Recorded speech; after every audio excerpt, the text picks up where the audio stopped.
강의는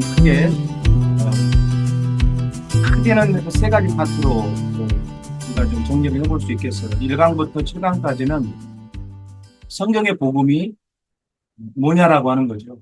그래서 7강에서 그 결론은 성경의 복음은 예수님이 그리스도라고 하는 그런 대명제의 결론에 저희가 도달을 했고요. 그것을 쭉 풀어내는 것들이 2강, 3강, 4강, 5강, 6강 이렇게 풀어냈던 것 같습니다. 풀어내왔고, 그리고 사실 오늘 해야 되는 부분, 11강이 바로 성경의 전도예요. 성경의 복음, 그리고 이 복음을 어떻게 우리가 전도할 것이냐. 내용으로서 성경의 복음, 그러니까 복음 전도할 때 내용으로서 성경의 복음을 알아야 되고, 그리고 어떻게 누구에게로 전도하지라고 했을 때 성경의 전도를 알아야 되잖아요.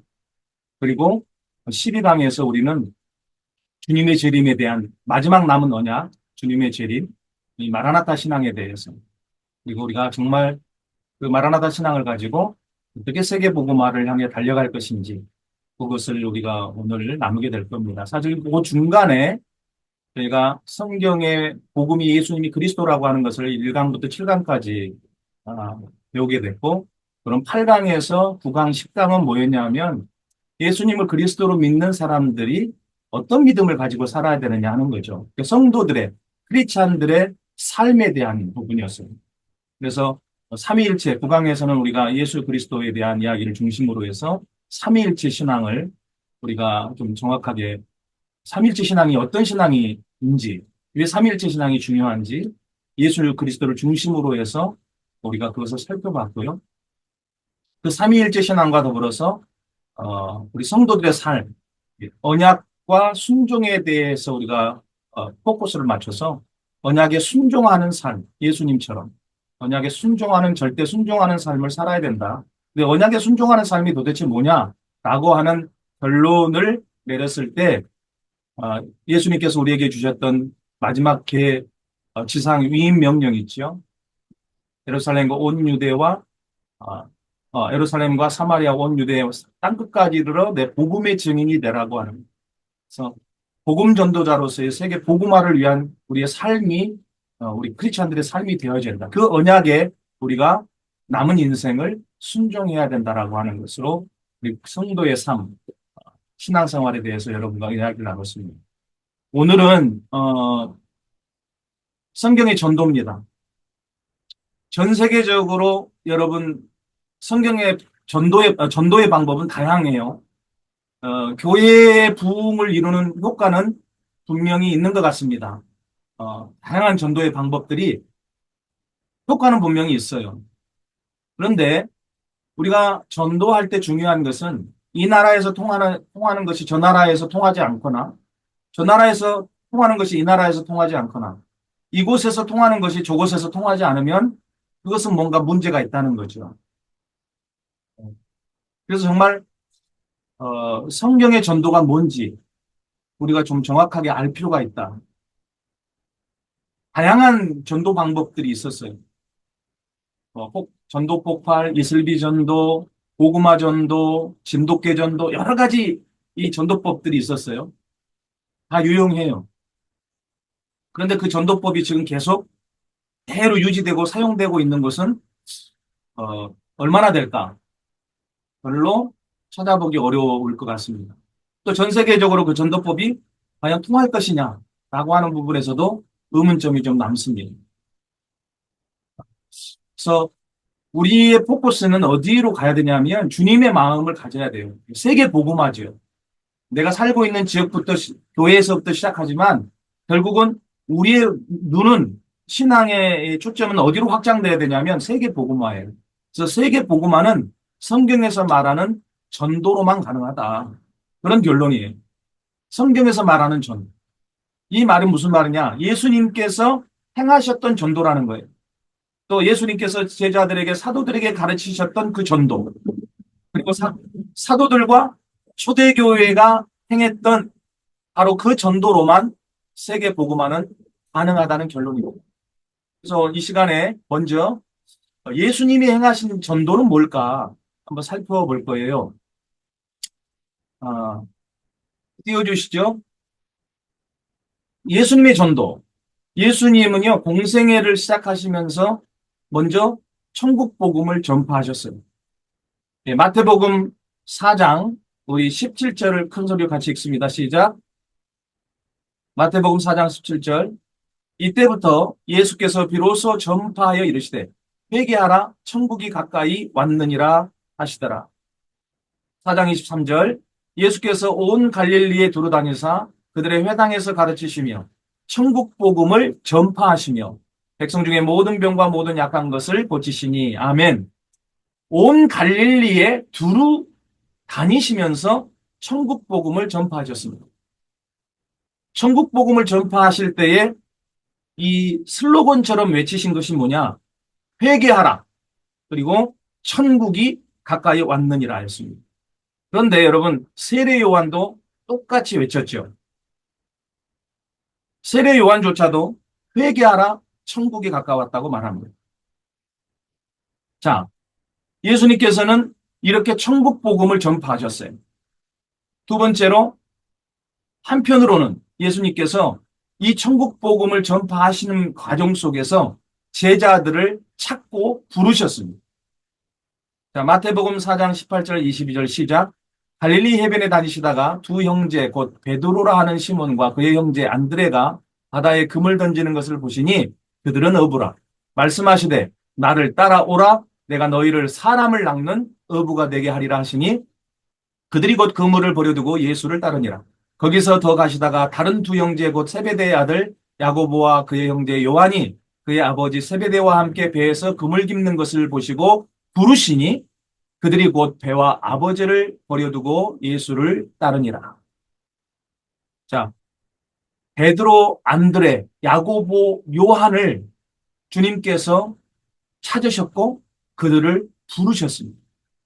두 번째로 빌립을 찾고 또 부르셨죠. 요한복음 1장 43절에 45절 시작.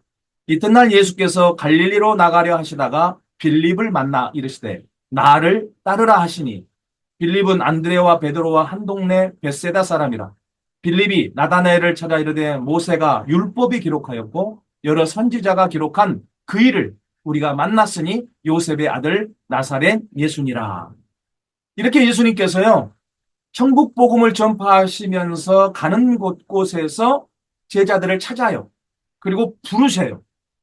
그리고 거기에 제자가 이미 하나님께서 예비되어진 제자들이 그 부름에 응답하고 주님을 따르게 됩니다. 세 번째로 예수님께서는 모든 도시, 마을을 두루 다니시면서 가르치셨어요. 우리가 흔히 복음 전파를 캐리그마라고 그러잖아요. 예, 우리가 교육, 티칭한다, 디다케라고 그러죠. 마태복음 9장 35절 읽습니다. 시작. 예수께서 모든 도시와 마을에 두루 다니사 그들의 회당에서 가르치시며 천국 복음을 전파하시며 모든 병과 모든 약한 것을 고치시니라. 여러분, 그냥 예배당 교회에 머물러 있는 게 아니에요. 모든 도시, 모든 마을에 두루 다니시는 거예요. 우리가 복음을 증언하는 것도요, 찾아다녀야 돼요. 그냥, 물론 때로는 교회로 예배당에 모이게 해서 복음을 전하는 경우도 있지만, 그런 거는 특별한 행사이고, 우리의 사실은 전도의 행위는 모든 도시, 모든 마을로 찾아가야 합니다. 아주 적극적이고, 어찌 보면 뭐 세상적인 표현이지만 공격적, 적극적인, 빛처럼 찾아가야 돼요. 두루 다녀야 돼요. 그러면서 어떤 상황에서든지 어떤 장소에서든지 가르치고, 가르쳤다고 그랬어요. 무엇을 가르쳤을까요? 주님께서 많은 교훈, 또 하나님 말씀을 가르치셨겠죠. 하지만 핵심이 뭐냐? 바로 예수님 자신이 오실 메시아 그리스도이심을 가르쳤습니다. 여러분 복음서 곳곳을 한번 읽어보세요. 예수님이 꼭 그러면서 자기 자신을 계시하세요. 내가 메시아다, 그리스도다. 근데 제자들에게 때가 아직 이르지 않았으니까 말하지 말라, 숨기라고 그래요. 때로는 도망치시기도 하고 때가 이를 때까지. 네 번째로 예수님께서는 기적과 치유를 정말 많이 일으키셨는데 그것을 통해서 자신이 그리스도이심을 계시하세요. 그러니까 치유와 예언이 본질이 아니에요. 기적과 권능 표적이 본질이 아니에요. 그거를 통해서 본질적으로 예수님 자신이 하나님의 아들 그리스도이심을 나타내기 위해서 그러한 치유와 기적과 권능을 행하셨습니다. 특히 제자들로 하여금 자기 자신이 그리스도이심을 믿게 하려고 기적과 치유 등을 일으키셨습니다. 다섯 번째, 증언하셨어요. 어떤 때는 이 가르침을 받는 무리가 아주 더디 믿었어요. 막 책망을 하세요. 그래서 모세와 모든 선지자의 글과 성경 전체에 기록된 자기에 관한 것, 예수님 자신이 그리스도이심을 노골적으로 증언하십니다. 누가복음 24장 25절 20절 시작. 이르시되 미련하고 선지자들이 말한 모든 것을 마음에 더디 믿는 자들이여 그리스도가 이런 고난을 받고 자기의 영광에 들어가야 할 것이 아니냐 하시고, 이에 모세와 모든 선지자의 글로 시작하여 모든 성경에 쓴 바 자기에 관한 것을 자세히 설명하시니라. 아멘. 모든 선지자 글, 모세와 모든 선지자의 글, 모든 성경에 쓴 바 자기에 관한 것, 바로 그리스도에 관한 것을 자세히 설명해 주셨어요. 종합하면 외적으로는 예수님이 행하신 전도가 무리를 향해서, 많은 군중들을 향해서 다양한 가르침, 치유, 기적, 예언, 권능을 행하시는 것을 볼 수 있지만, 본질적으로 주님의 그러한 사역들은 첫 번째로 바로 무리와 전 세계를 살리기 위해 생명 걸고 복음을 전할, 바로 계시를 받는 제자를 찾는 것이었어요. 제자를 찾는 거였어요.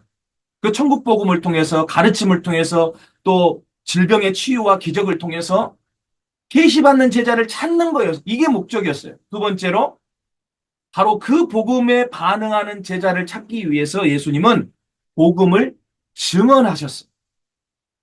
네. 예수 그리스도의 제자는 예수님의 복음을 증언할 때만 반응이 일어납니다. 정말 예수님의 제자라면 예수님이 그리스도라는 이 복음에 반응이 일어나요.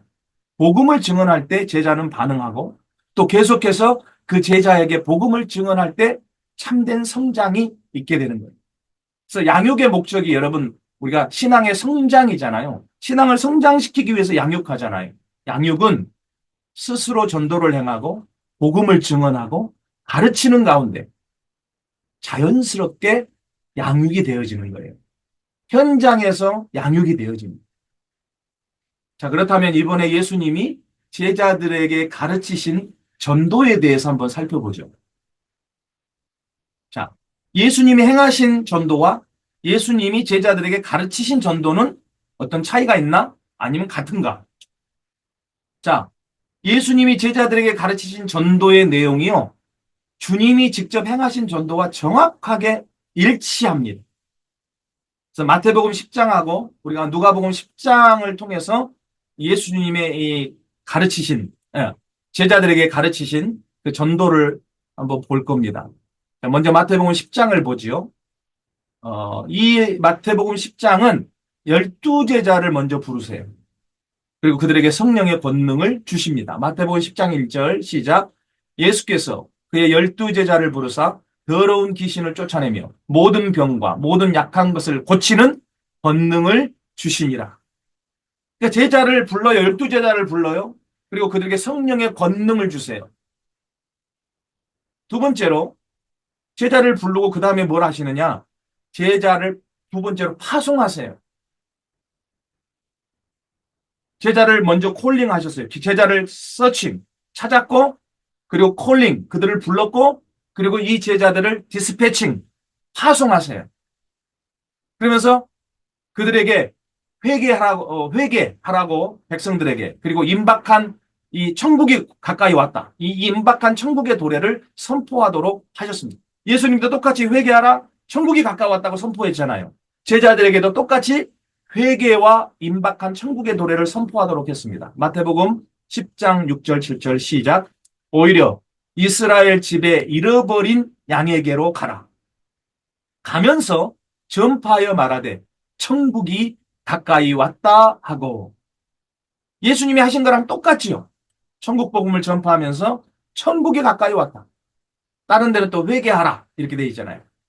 세 번째로 예수님은 이 평안을 빌어달라, 합당한 자를 찾아내라고 그래요. 이 평안을 빌어주는데, 샬롬을 빌어주는데, 그 샬롬을 받기에 합당한 사람, 이거를 받아들이는 그 집이 있을 거 아니에요? 그러면 그런 합당한 자를 찾아내서 그 집을 떠나지 말고 머무르래요. 머물러랍니다. 그 집에. 마태복음 10장 11절 시작. 어떤 성이나 마을에 들어가든지 그 중에 합당한 자를 찾아내어 너희가 떠나기까지 거기 머물라. 그러니까 떠나기까지 머물러야 돼요. 합당한 자. worthy one이라고 영어에서는 그렇게 번역해요. 가치 있는 자. worthy one. 합당한 자. 찾아냈어요? 그 집에 들어갔어요? 그리고 금방 떠나라는 게 아니라 그 집에 계속 머무르면서 그 사람에게 복음을 증언하라는 거예요. 그리고 그 사람에게 한 사람을 정확하게 복음을 증언해서 그 사람을 세워놓고 거기에 계속해서 머물고 있다가 떠나라는 거죠. 합당한 자는 평안을 빌어줬을 때 그 평안을 받아들여요. 제자들을 환영해요. 마태복음 10장 12절, 13절 시작. 또 그 집에 들어가면서 평안하기를 빌라. 그 집이 이에 합당하면 너희 빈 평안이 거기 임할 것이요. 만일 합당하지 아니하면 그 평안이 너희에게로 돌아올 것이니라. 그러니까 여러분 우리가 전도를 할 때 예수님도 그랬고 제자들에게도 이렇게 가르쳤어요. 회개를 선포했어요. 여러분 회개하고 돌이켜야 되잖아요. 정말 예수님을 믿으려면 회개가 먼저 일어나야 돼요. 자기가 지금까지 행해왔던 죄의 문제들을 회개해야 돼요. 그래서 회개하라 그러면서 하나님의 나라가 가까워 왔다. 지금 표현으로는 어떻게 말할 수 있겠어요? 주님의 재림이 가까워 왔다. 천국이 가까이 임하고 새하늘 새 땅이 가까이 임했다. 이렇게 지금 우리가 말할 수 있는 거죠. 근데 그 전제가 뭐예요? 회개하라는 거예요. 근데 마음에 찔림이 있는 사람이 분명히 있어요. 그들 중에 소수라 할지라도 이거를 듣는 사람들 중에는 마음에 찔린 사람들이 있어요. 교회를 나가다가 안 나간 잃어버린 양들도 있고 가난한 성도들도 있고 또 신앙에 대해서 고민하고 또 이 구원의 문제, 영생에 대해서 고민하고 있던 하여튼 많은 사람들이 있을 거란 말이에요. 근데 그들이 회개하라는 소리를 듣고 주님의 재림이 가깝다, 천국이 가까이 왔다 이런 천국 복음을 증언하면 그러면서 집집을 가가고 두들기면서 이 집에 평안이 있기를 빕니다. 샬롬, 평안이 있기를 빕니다. 이렇게 빌어주는데 반응이 있는 사람들은 문을 열어줘요. 근데 아주 적대적인 사람들은 뭐 소금을 끼었든지 물을 끼었든지 아예 반응을 안 하겠죠. 근데 어쨌든 문을 열어주는 사람은 마음을 여는 거잖아요. 이게 거기에 들어가라는 거죠. 그래서 더 자세하게 그에게 복음을 풀어서 알려주고 정말 예수님이 그리스도이심을 믿게 하라는 것입니다. 그러면 그 사람을 통해서 그 가정이 변화되고 그 가정이 구원을 받게 되고 또 그 마을이 여러분 구원받는 역사들이 일어날 수 있어요.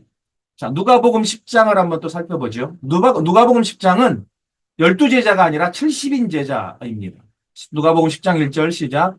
그 후에 주께서 따로 70인을 세우사 친히 가시려는 각 동네와 각 지역으로 둘씩 앞서 보내시며 12제자도 둘씩 보냈고 70인 제자도 둘씩 보냅니다.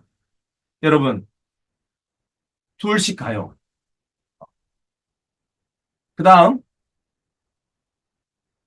두 번째 그 집에 들어갈 때 평안, 샬롬을 선포하도록 하셨습니다. 누가복음 10장 5절 시작.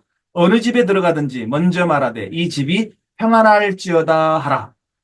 먼저 이 집에 평안이 임할지어다, 평안할지어다, 샬롬을 빌어주라는 거지요.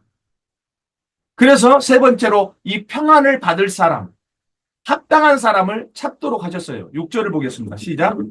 만일 평안을 받을 사람이 거기 있으면 너희 평안이 그에게 머물 것이요 그렇지 않으면 너희에게로 돌아오리라. 아멘.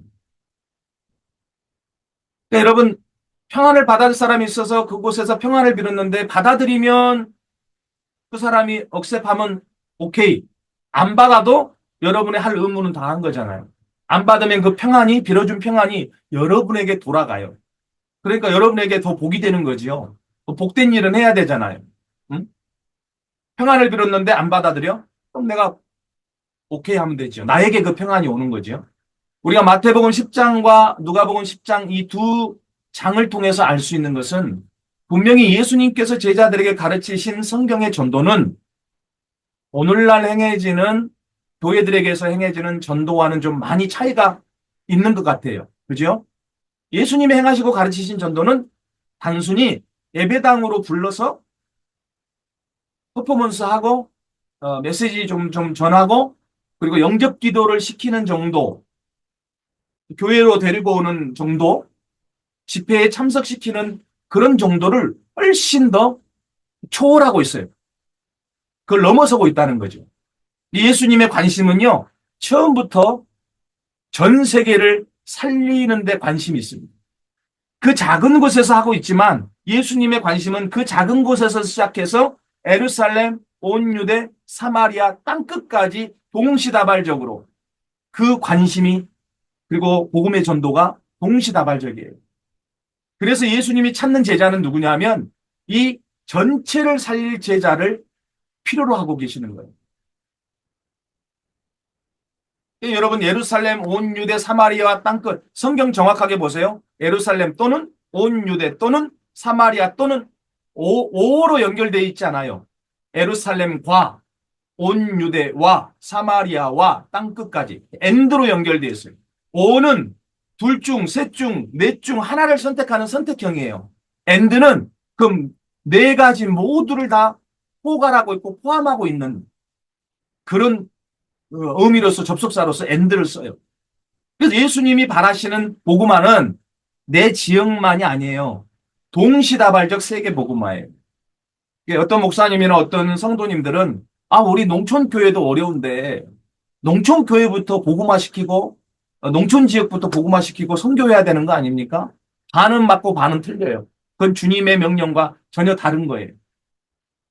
농촌 교회도 선교해야 되고 농촌 지역도 선교해야 되지만 도와야 되지만 동시적으로 전 세계 가운데 나가서 복음을 전해야 돼요. 이것이 주님의 명령이고 주님의 뜻이에요.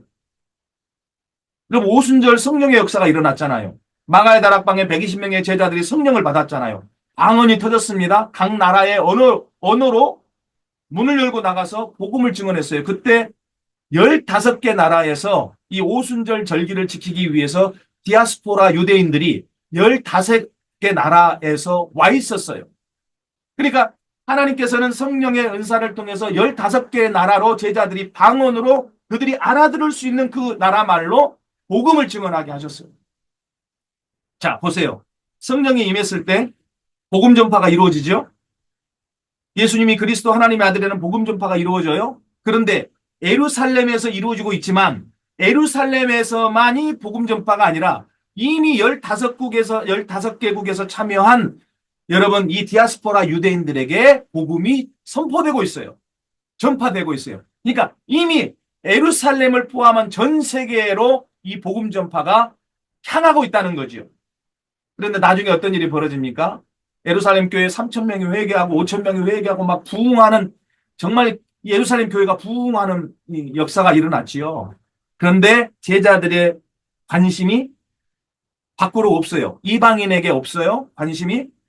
그리고 예수님이 말씀하셨던 온 유대와 사마리아로 나가지 않아요. 사마리아는 유대인들이 시오니즘을 가지고 이 계치급을 하고 있는 자기 동족이지만 계치급을 하고 있는 저 북쪽에 있는 북이스라엘의 수도 사마리아잖아요.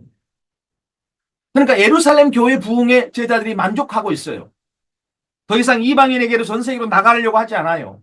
그런데 그렇게 안주하고 있을 때 언약에 순종하지 못했을 때 예수님의 언약에 순종하지 못할 때 어떤 일이 벌어져요? 스데반 집사를 비롯해서 예루살렘 교회에 큰 핍박과 환란이 왔고 스데반 집사의 순교를 필두로 예루살렘 교회에 엄청난 핍박과 환란이 일어나지요. 그때 제자들이 어쩔 수 없이 예루살렘을 떠나요. 그래서 온 유대로 흩어지고 빌립 같은 경우에는 사마리아로 가요. 그래서 예수님 말씀대로 예루살렘을 넘어서 온 유대 사마리아에 이르기까지 복음이 전파되는 것을 여러분 볼 수 있습니다. 놀랍죠? 순종했으면 그런 핍박이 안 일어났을 텐데 순종하지 않으니까요. 그렇게라도 그 모아놓은 복음의 불씨를 환란이라는 작대기를 때려서 흩어지게 강제로 흩어지게 하셨단 말이에요. 그래서 불씨가 떨어져서 복음의 불이 붙도록 또 이방인에 대한 선교는 어떻게 진행이 돼요? 핍박자 사울. 그 사울을 택해서 하나님이 사도 바울이 되게 하셔서 이방인의 사도로 삼으시고 당시 전 세계 인간의 땅끝이라고 할 수 있는 로마 황제에게도 복음을 증언하고 지리적 땅끝이라고 하는 저 서바나 스페인에까지 가서 복음을 전파하려고 노력했습니다. 이처럼 예수님의 전도는 처음부터 예루살렘과 온 유대와 사마리아를 뛰어넘어서 전 세계를 향한 것이요. 전 세계를 살릴 복음 전도 세계 복음화였다는 것을 여러분 절대 잊어서는 안 돼요. 그래서 예수님은 전체를 살릴 제자를 필요로 하시고 그런 제자를 찾으셨던 거예요. 마태복음 10장과 누가복음 10장에서 예수님이 가르치신 전도의 공통적 특징이 있어요. 첫 번째, 천국 복음을 전파하셨죠? 그러면서 첫 번째, 제자들을 찾았고 부르셨어요. 두 번째, 그들을 세웠어요. 그리고 앞서 파송하셨어요. 그리고 그러면서 제자들에게 예수님과 똑같이 회개와 천국의 도래, 천국 복음을 선포하도록 하셨어요. 이 과정을 통해서 최종적으로는 또다시 그 12제자, 70인 제자처럼 평안을 받을 합당한 자, 즉 주님의 제자를 찾아내는 것에 이 복음 전도의 목표가 있었어요. 목적이. 여러분 어떤 마을이나 어떤 도시에라도 그 마을과 도시, 나라와 세계를 살릴 제자들을 하나님께서 준비해 놓으셨다는 것을 믿으시기를 바랍니다. 그런 분들이 있어요. 꼭 있어요. 그런 분들에게 복음이 전달되면 그 제자들이 일어나요. 그래서 자기 가족, 자기 동네, 지역, 자기 나라, 그리고 세계 전체를 그들이 살리게 돼요. 그럼 어떻게 여러분 그런 제자를 우리가 찾을 수 있을까? 단순해요. 복잡하게 생각할 필요 없습니다. 복음이에요. 천국 복음을 증언하고 전파하면 돼요. 시기적으로는 분명히 차이가 있을 수는 있어요. 그런데 제자는 반드시 복음에 반응합니다. 여러분 동종 반응의 원리라는 거 들어보셨어요? 아마 유튜브에도 이게 공중파 방송에서도 그런 실험이 있었었는데 소프라노가 그 주파수 음대역이 아주 높잖아요. 유리잔을 딱 갖다 놓고 물을 담아놓고 유리잔을 갖다 놓고 소프라노가 막 이게 목소리를 고음으로 올려요. 근데 어느 순간 이 잔이 떨리기 시작하는 거예요. 그러다가 이 잔이 탁 깨져요. 신기하죠? 그러니까 소프라노의 그 주파수의 음역대와 그 이 유리잔의 주파수대가 똑같아지는 거예요. 똑같을 때 반응이 일어나는 거예요. 이게 동종 반응의 원리라는 거예요. 그래서 여러분 정말 제자, 이 참 복음을 들은 제자는 주님이 예비해 놓으신 제자는요. 예레미야 선지자처럼 복음을 다른 사람에게도 막 전하고 싶은 그 불이 그 신념 속에서 일어나요. 여러분 이게 이 복음을 전도하고 싶은 이 불이 일어나지 않는 거는 뭔가 신앙이 뭔가 문제가 있는 거예요, 여러분. 여러분 첫 신앙 가질 때를 한번 생각해 보세요. 막 가슴이 뜨거워서 이 복음을 예수님을 누구한테 자랑하지 않으면 안 될 막 그런 마음이 있었잖아요. 근데 어느 날 다 식어버렸어. 세상 일에 근심에 빠져 재리에 대한 근심에 빠지고 하여튼 뭔 문제가 왔지요. 여러분의 신앙을 한번 점검해 보세요. 정말 이 다른 사람한테 막 전하고 싶은 마음이 막 일어나요. 하루 종일 그 생각만 들어. 복음에 합당한 제자를 찾는 이유는 전체를 살리기 위해서예요. 그래서 오직 복음 증언, 복음 전파를 통해서 그것을 통해서만 그런 제자를 찾을 수 있어요. 그리고 찾아진 제자에게 또 여전히 복음을 더 깊이 증언해요. 양육하면서 또 그 제자가 또 다른 이에게 또 복음을 증언해요. 이게 여러분 재생산이잖아요. 그러면서 그 제자는 또 복음을 증언하고 가르치면서 성장하게 돼요. 양육을 받게 돼요. 전도를 통한 제자 양육의 성경 원리라고 할 수 있습니다. 이 책상 안에서 어떤 닫혀진 공간 안에서는 여러분 성장의 한계가 있어요. 나가서 진짜 복음을 전해보고 가르치면서 여러분 본인의 신앙이 양육받게 되고 성장하게 되는 거예요. 현장을 잃어버리면 안 돼요. 예수님이 제자들에게 그래서 가르쳐 준 전도는 뭐냐? 첫 번째, 어떤 마을이나 도시든지 들어가서, 두 번째, 복음에 반응하는 제자, 즉 합당한 자, 평안을 받을 사람을 찾아내고, 찾았으면 그 집 떠나지 말고, 예? 황소처럼 무직하게 그 집에 머무르면서 밥도 얻어 먹으면서, 여러분, 아니면 여러분이 밥 사주면서, 뭘 먹을 걸 사주면서, 네 번째로 본격적으로 성경 전체를 통해 복음을 풀어 증언하고 가르치는 것입니다. 이것이 예수님이 사도들 제자들에게 가르쳐 주신 전도입니다. 그런데 마태복음 13장에요. 거기에는 복음에 합당한, 그래서 전체를 살릴 그런 제자에 대해서도 말씀해 주고 계십니다. 마태복음 13장 한번 볼까요? 이 마태복음 13장은 원래 천국이에요. 하나님 나라에 대한 비유예요. 그런데 우리가 이 땅에서 하나님 나라가 어떻게 확장이 됩니까? 오직 복음 전도를 통해서, 이 복음 전도를 통해서 복음을 받아들인 사람들이 교회가 되잖아요. 누룩처럼 교회가 되고 교회가 되고 교회가 돼서 하나님의 주권이 통치하는 교회가 될 때 하나님의 나라가 이렇게 확장되는 거잖아요. 그래서 그 천국의 비유는요, 우리가 복음 전도로도 연결시켜서 풀어볼 수 있어요. 자, 그러면 첫 번째, 제자. 우리가 제자를 찾아내는 것이 목적인데, 제자는 과연 무엇과도 같을까요? 첫 번째, 제자는 옥토입니다. 좋은 땅. 마태복음 13장 8절 시작. 더러는 좋은 땅에 떨어짐에 어떤 것은 100배, 어떤 것은 60배, 어떤 것은 30배의 결실을 하였느니라. 13장 23절. 좋은 땅에 뿌려졌다는 것은 말씀을 듣고 깨닫는 자니 결실하여 어떤 것은 100배, 어떤 것은 60배, 어떤 것은 30배가 되느니라 하시더라. 제자는 좋은 땅, 옥토와 같습니다. 복음을 듣고 깨닫고 복음에 합당하게 반응하는 자는 자연스럽게 복음을 전도하게 되고 복음 전도의 열매를 맺게 돼요. 열매를 맺습니다. 좋은 땅은 항상 열매를 맺게 되어 있어요. 이런 자가 주님의 제자예요. 그런데 여러분, 비유로도 봤지만 옥토는 다 옥토가 될 수 없어요. 확률적으로 4분의 1, 25%밖에 안 되잖아요. 돌짝밭, 여러분, 또 가시밭, 뭡니까? 길가에 뿌려진 씨, 그 다음에 돌짝, 그 다음에 가시덤불, 다 열매를 제대로 맺을 수 없어요. 열매를 못 맺거나 열매 맺기 어려운 그런 마음밭이에요. 복음의 씨앗이 뿌려져도 4분의 3은 열매를 못 맺거나 열매 맺기 어렵습니다. 오직 옥토만이 열매를 맺는 거예요. 그러니까 우리는 그냥 뿌려보는 거예요. 뿌려봐야 알지요. 그게 좋은 밭인지 아닌지. 두 번째, 제자는 겨자씨 한 알 누룩과도 같습니다. 마태복음 13장 31절 33절 시작. 또 비유를 들어 이르시되 천국은 마치 사람이 자기 밭에 갖다 심은 겨자씨 한 알 같으니 이는 모든 씨보다 작은 것이로되 자란 후에는 풀보다 커서 나무가 되매 공중의 새들이 와서 그 가지에 깃들이니라. 또 비유로 말씀하시되 천국은 마치 여자가 가루 서말 속에 갖다 넣어 전부 부풀게 한 누룩과 같으니라. 아멘. 제자는, 주님의 제자는 겨자씨 한 알과 같습니다. 제자는 처음에는 보잘것없어요. 너무 작아요. 그런데 겨자씨처럼 결국은 많은 자가 머물 수 있는 안식처가 될 만큼 성장합니다.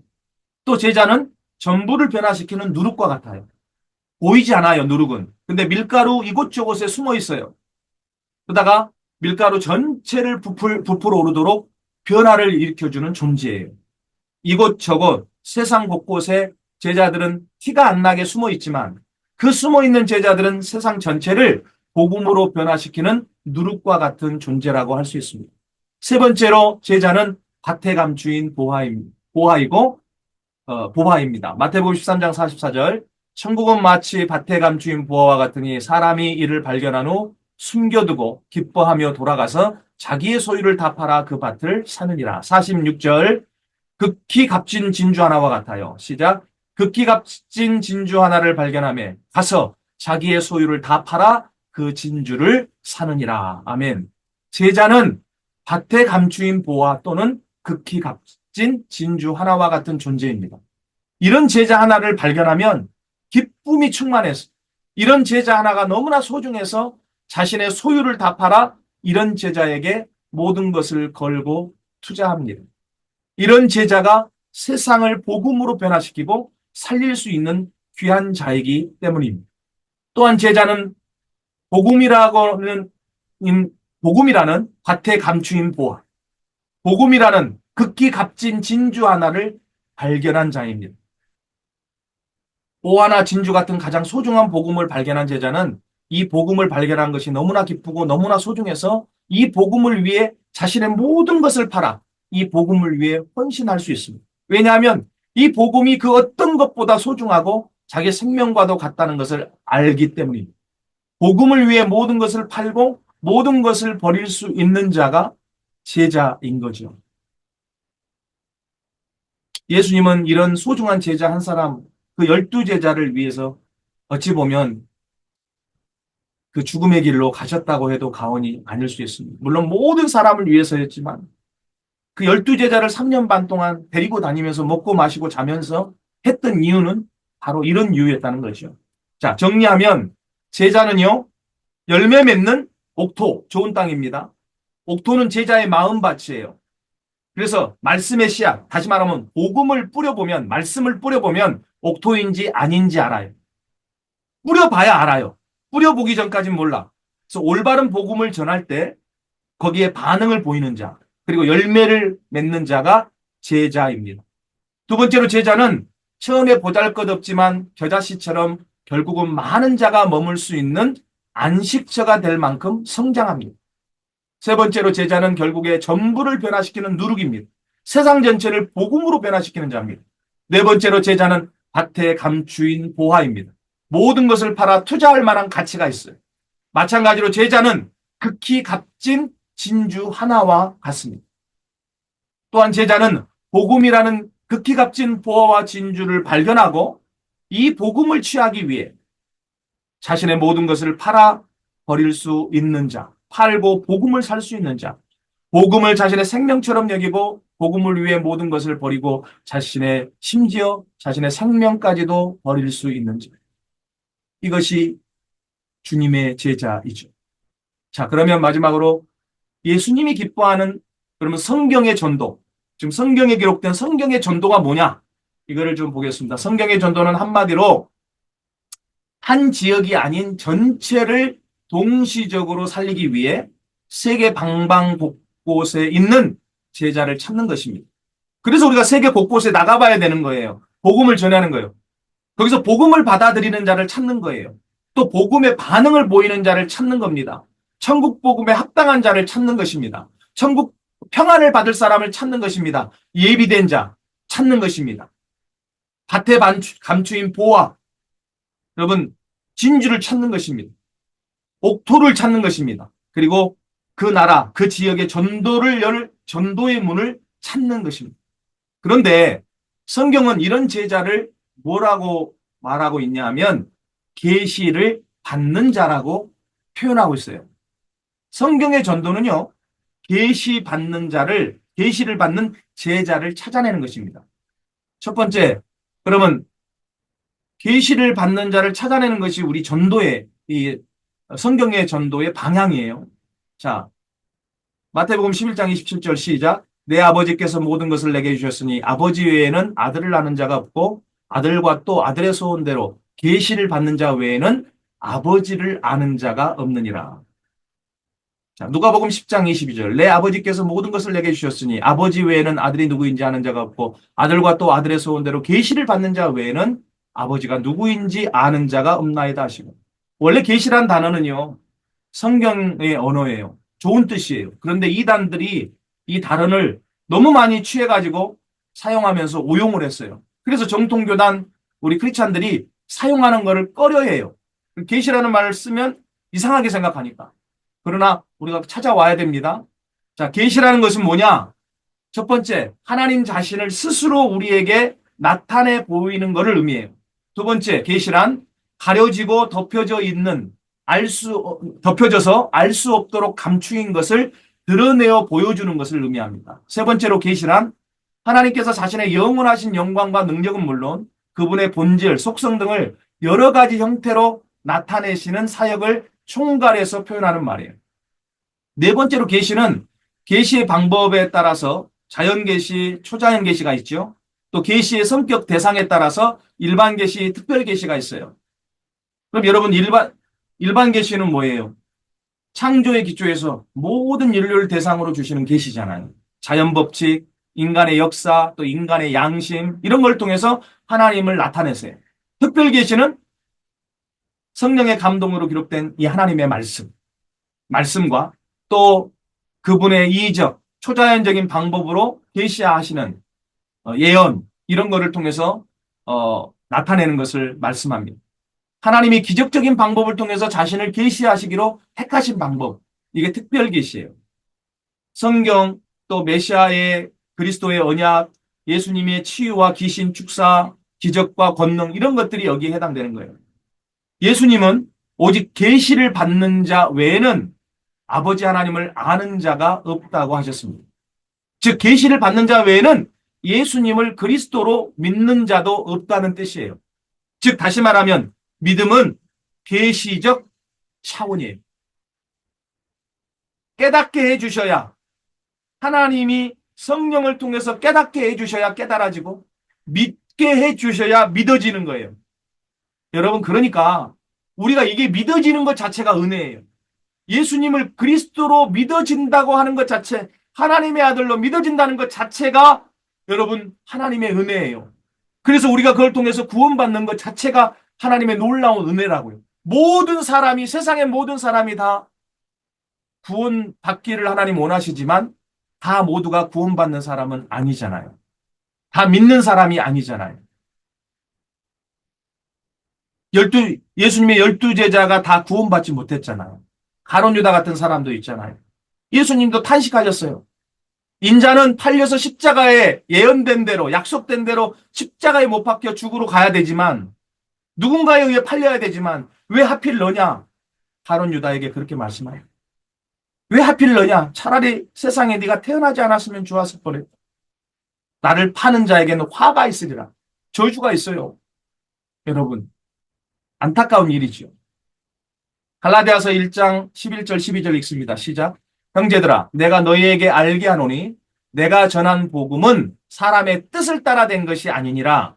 이는 내가 사람에게서 받은 것도 아니요 배운 것도 아니요 오직 예수 그리스도의 계시로 말미암은 것이라. 아멘. 바울 사도는 다메섹 도상에서 빛 가운데 계신 주님을 만났죠. 충격을 받았어요. 눈이 멀었어요. 자신이 믿어오던 모든 하나님에 대한 그 믿음 신념이 완전히 무너지는 사건을 경험했어요. 그때 그는 바로 사도들을 만나러 가지 않았어요. 아라비아 사막으로 들어가서 3년 동안을 기거해요.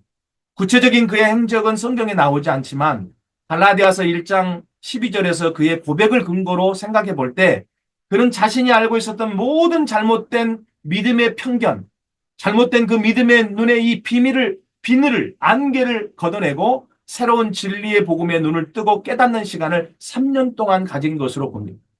그는 고백하기를 자신이 전하는 복음은 사람의 뜻으로 따라 된 것이 아니라 사람에게서 받은 것도 배운 것도 아니다. 오직 예수 그리스도의 계시로 말미암은 것이라고 말합니다. 예수님이 그리스도라고 깨달아지고 믿어지게 되는 것은 이처럼 계시적 차원임이 확실합니다. 이처럼 복음을 전해서 듣는 자들 중에 계시를 받는 제자를 찾아내는 것. 이것이 성경의 전도의 첫 번째 핵심 사역이라고 할 수 있겠습니다. 그런데 우리는 누가 계시를 받는 제자가 될는지 알 수 없어요. 그래서 일단 복음을 전해봐야 되는 거예요. 복음을 전해보면 계시를 받는 자는 어떤 형태로든 반응을 보이게 됩니다. 하나님께서 은혜를 주셔서 복음을 깨닫게 하시고 믿게 해주시는 자들이 극히 소수라 할지라도 반드시 복음을 듣는 자들 중에 있습니다. 세계 어디에나 계시를 받는 자들이 있습니다. 복음을 들었을 때 하나님께서 영생을 주기로 작정된 자들은 다 믿었다고 사도행전 13장 48절에 말씀하고 있어요. 자주장사, 오늘날로 따지면 패션 그 옷을 만드는 옷장사죠. 옷감장사. 이 루디아 같은 여자가 그런 경우예요. 그래서 1차적으로 복음을 전해서 듣게 하는 것, 이것이 무엇보다 중요해요. 여러분 이것 때문에 우리가 뭐 총동원 전도주일에 뭐 선물도 준다, 뭔다, 달란트 시장도 한다, 어린아이들 하면서 사람들을 일단 모으는 거 아니에요. 모아놓고 뭘 하려고 하는 거예요. 호포못을 사는 게 중요한 게 아니라 일단 관심을 갖고 그 집중된 한 장소에 모아놓고 집중적으로 딴 데 관심을 두지 못하게 하고 이 복음을 증거하기 위해서 여러분 이 목적 때문에 그래서 복음을 증거해서 계시를 받는 자들 중에 이 복음을 듣는 자들 중에 옥토밭이 있어서 합당한 자가 있어서 이 복음을 영접하고 정말 구원을 받는 우리가 이거를 위해서 우리가 그런 모든 행사를 하는 거잖아요. 그 많은 돈을 들여서. 그래서 그 돈이 사실은 아깝지 않은 거죠. 거룩한 소비예요, 사실은. 거룩한 소비.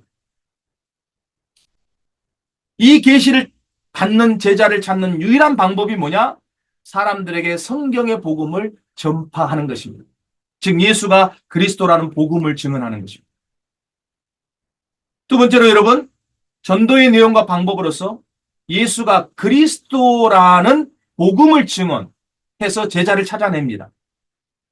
예수님이 그리스도라는 복음을 증언하고 전파함으로 제자를 삼고 또한 복음에 반응하는 제자를 찾는 것이 전도의 방법입니다. 마태복음 24장 14절 시작. 이 천국 복음이 모든 민족에게 증언되기 위하여 온 세상에 전파되리니 그제야 끝이 오리라. 아멘. 주님 다시 오실 길을 만드는 유일한 길. 복음을 모든 민족에게 증언하여 온 세상에 전파하는 것이. 그제야 끝이 오고 주님 다시 오십니다.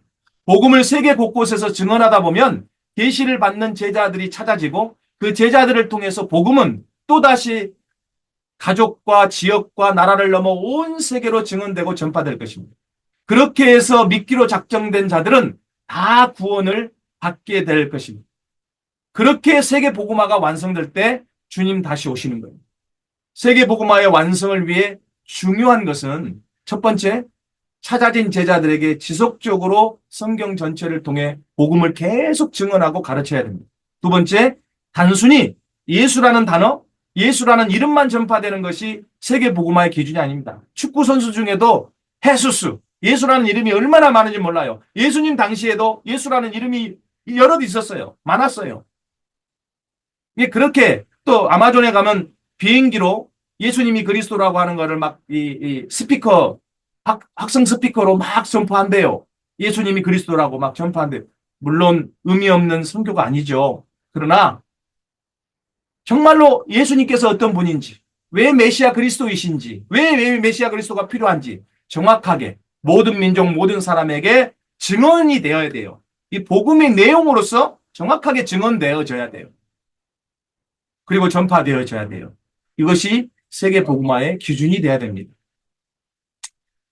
복음이신 예수님을 하나님의 아들 그리스도로 정확하게 증언했던 성경의 대표적 인물들이 있습니다.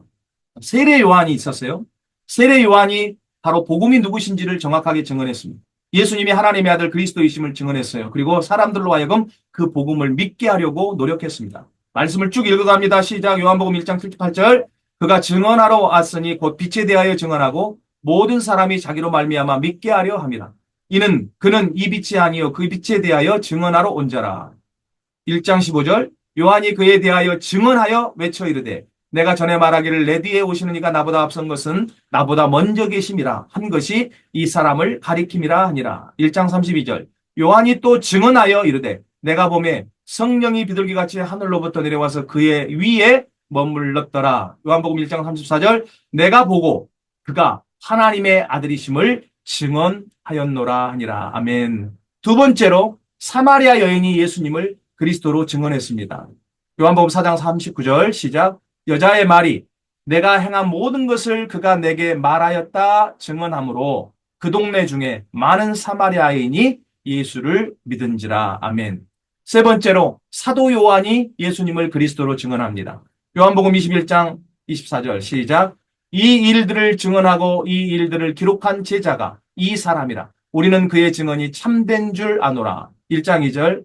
이 생명이 나타내신 바 된지라. 이 영원한 생명을 우리가 보았고 증언하여 너희에게 전하노니 이는 아버지와 함께 계시다가 우리에게 나타내신 바 된 이시니라. 아멘. 4장 14절. 아버지가 아들을 세상의 구주로 보내신 것을 우리가 보았고 또 증언하노니. 아멘. 계시록 1장 2절. 요한은 하나님의 말씀과 예수 그리스도의 증거, 곧 자기가 본 것을 다 증언하였느니라. 아멘. 네 번째로 사도들이 예수님을 그리스도로 증언했습니다. 사도행전 1장 22절 시작. 항상 우리와 함께 다니던 사람 중에 하나를 세워 우리와 더불어 예수께서 부활하심을 증언할 사람이 되게 하여야 하리라 하거늘. 4장 33절 사도들이 이 큰 권능으로 주 예수의 부활을 증언하니 우리가 큰 은혜를 받아. 아멘. 다섯 번째, 바울 사도가 예수님을 그리스도로 증언했습니다. 사도행전 9장 22절 사울은 힘을 더어더 예수를 그리스도라 증언하여 다메섹에 사는 유대인들을 당혹하게 하니라. 17장 3절 뜻을 풀어 그리스도가 해를 받고 죽은 자 가운데서 다시 살아나야 할 것을 증언하고 이르되 내가 너희에게 전하는 이 예수가 곧 그리스도라 하니. 아멘. 18장 5절 실라와 디모데가 마게도냐로부터 내려오매 바울이 하나님의 말씀에 붙잡혀 유대인들에게 예수는 그리스도라 밝히 증언하니. 아멘. 여러분, 하나님 말씀에 붙잡힌 자는요, 예수님을 그리스도라고 증언하는 삶을 살게 되어 있습니다. 즉, 예수님을 그리스도라고 증언하고 싶은 마음이 막 마음속에 불일 듯이 일어날 하나님의 말씀에 붙잡힌 자입니다. 이 사람은 정말 하나님 말씀에 붙잡힌 자예요. 우리는 다 말씀에 붙잡힌 자가 되어야 되잖아요. 자, 사도행전 20장 24절 시작. 내가 달려갈 길과 주 예수께 받은 사명 곧 하나님의 은혜에 복음을 증언하는 일을 마치려 하면은 나의 생명조차 조금도 귀하게 여기지 아니하노라.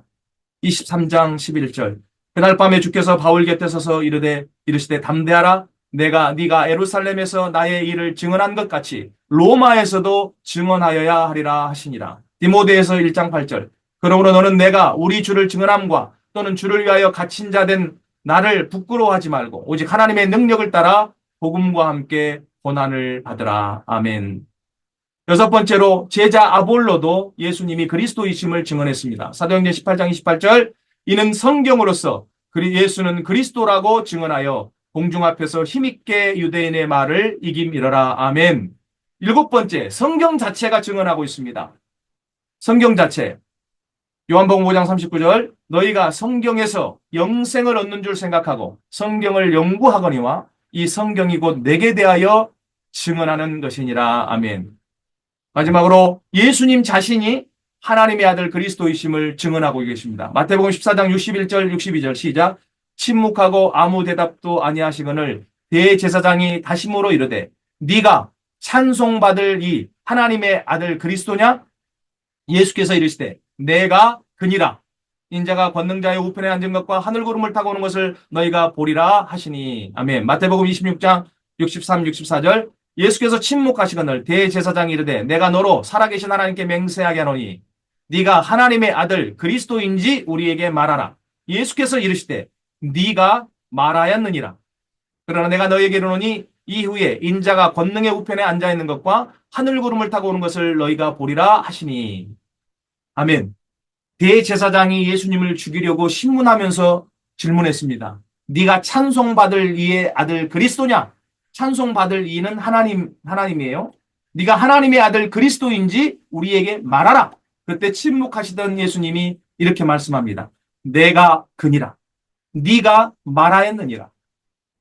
그래서 자신이 하나님의 아들 그리스도이신 것을 증언하셨어요. 계시록 22장 16절 같이 읽습니다. 나 예수는 교회들을 위하여 내 사자를 보내어 이것들을 너희에게 증언하게 하였노라. 나는 다윗의 뿌리요 자손이니 곧 광명한 새벽별이라 하시더라. 아멘. 예수님이 교회들을 위해 당신의 천사들, 사자들을 보내어 마지막 때에 되어질 일, 또 예수 그리스도가 구세주, 심판주로 이 세상에 다시 오실 것을 증언하게 하셨다고 말씀하셨습니다. 정리합니다. 성경의 전도를 11강 성경의 전도를 정리합니다. 그러므로 성경의 전도는 예수님이 그리스도라는 복음을 증언하는 거예요. 전도의 내용으로서. 두 번째, 그 복음이 믿어지는 계시를 받는 자를 찾아내는 것. 전도의 방향으로서 두 가지입니다. 예수님이 그리스도라는 복음을 증언해서 그 복음이 믿어지는 계시를 받는 자, 합당한 자를 찾아내서 주님의 제자가 되게 하는 것입니다. 여러분, 이것이면 끝이에요. 그러니까 이거를 위해서 우리가 성경의 복음이 뭔지를 정확하게 알아야 되잖아요. 그리고 예수님이 행하시고 가르쳤던 그 전도가 뭔지를 알아야 되잖아요.